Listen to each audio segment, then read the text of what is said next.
AI של קונטיקי, סרט מספר 11. ייצוא של רצף דוחות שמורים כחוברת. אחרי ששמרתי שורה של דוחות, במיוחד אם השתמשתי בהכנה ושמירה שלהם ביכולת של הגדרת התאריך עד אליו הנתונים מעודכנים, מה שמוסבר בסרט קודם, אז אני יכול לייצר חוברת שלמה מעודכנת, כולל גרפים אם הוכנו בלחיצת כפתור, וזהו.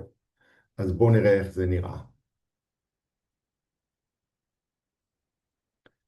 ניכנס לתוך ה-AI, ואם אני פותח את הרשימה פה של הדוחות השמורים, יש פה כפתור שנקרא ייצוא, ואם אני לוחץ עליו, אני מקבל פה רשימה של כל הדוחות השמורים.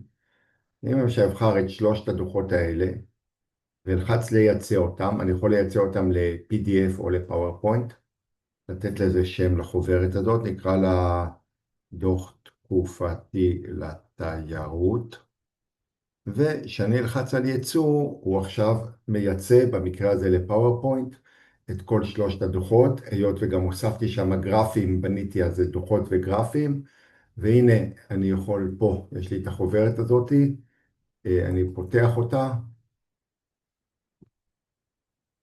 ו-Enable Editing, נעשה לזה, ואנחנו בפאורפוינט, יש לי פה, נראה את זה יפה, גרף, דוח, גרף, דוח, וכולי, חוברת שלמה, שמורה, ויוצאה החוצה.